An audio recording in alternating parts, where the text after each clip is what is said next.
exactly because I might make a fool of myself. Now, what am I talking about? Here it is.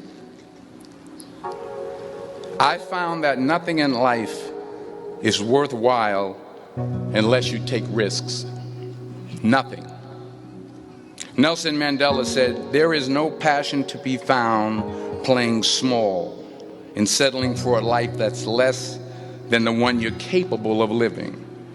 Now, I'm sure in your experiences in school and applying to college and picking your major and deciding what you want to do with life, I'm sure people have told you to make sure you have something to fall back on. Make sure you got something to fall back on, honey. But I never understood that concept, having something to fall back on. If I'm going to fall, I don't want to fall back on anything except my faith. I want to fall forward. I figure at least this way I'll see what I'm going to hit. Fall forward. This is what I mean. What my mother said to me was, "Denzel, you do a lot of good, but you must do good the right way." She said, and you know what I'm talking about. Can't buy your way in. Can't love your way in.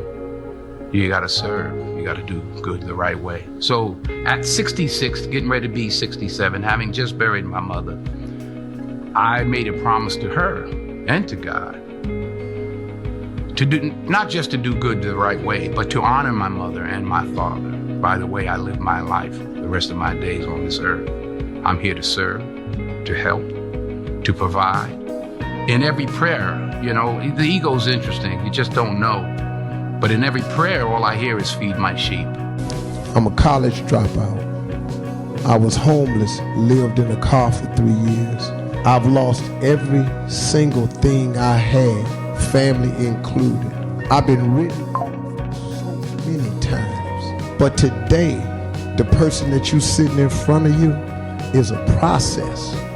I want to talk to you for a moment about the process. Because see, one way to get a person to really follow you is to be the example of what you're trying to get them to follow. You know, my daddy used to tell me all the time, he said, "Son, best thing you can do for poor people is not be one of them, because you can't help the cause."